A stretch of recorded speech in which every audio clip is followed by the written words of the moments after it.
So for those of us who may not know about the company, Lotus is a UK-based car company, and essentially they mainly make sports cars, two-door sports cars that is. Of course we have the Lotus Elise, the Exige, the Evora, and more recently they're coming out with the Evija, and I believe that's how to say it. However, that is a $2.2 million vehicle, which is probably only going to be offered in limited supply. So in order to offset that, they're going to be coming out with a Lotus Emira. I know all these names sound exactly the same. I have a hard enough time remembering all of them, but they're coming out with an Emira, which is going to be, I guess, more or less a budget supercar, and will be replacing, of course, the three that I mentioned earlier. Of course, the Elise, the Evora, and the Exige. And additionally, this Lotus Emira will be the last gas-powered, at least gas-powered sports car Lotus will be coming out with, because, again, if you've been watching my videos recently, you're seeing a bit of a recurring theme where a lot of car companies are coming out, or at least moving towards creating electric vehicles. So for those of us who are big Lotus fans, this might be the last chance for you to get a supercar. And I use the quotes because for the most part, it's going to be a fairly affordable vehicle for most people. So specs wise, if we're looking at the base model of this Emira, we're looking at a 2-liter 4-cylinder turbocharged engine, which will give us 300 horsepower. And if we're going a step up from that, we're going to be looking at a V6 that is supercharged as opposed to normally turbocharged. In this case, it'll be supercharged, which is going to be giving us 300 horsepower. And price-wise, lastly, it's going to be right around the $60,000 range. And it's going to be competing with this vehicle right here.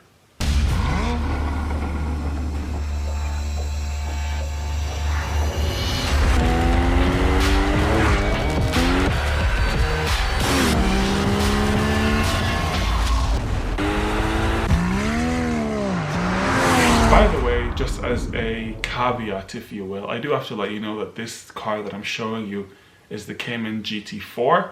The car it's going to be competing with is essentially, I guess in a way, the base model of the Caymans, which is just a general 718 Cayman, which is, again, also going to cost right around $60,000. The car I'm showing you is right around 100K, so just a heads up, not quite the same.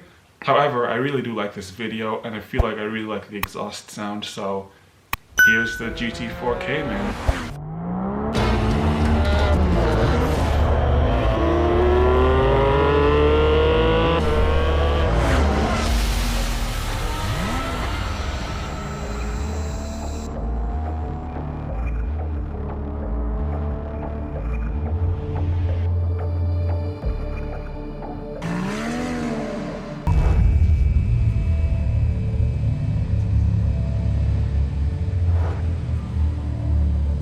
Looking at the Cayman comparatively, we're looking at a vehicle, again, similarly to the Emira, will give us between 300 and 400 horsepower, depending on if you're going from the base model to one of the top tier models of the vehicle. And typically for Porsches, we of course are familiar with the boxer engines that they put in their vehicles.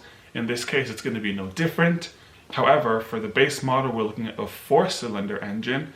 And of course it goes all the way up to a 6-cylinder engine at the top end of the Cayman. So let me know what you think of this Emira. Again, as more information comes out, I'm going to look forward to sharing it with you guys.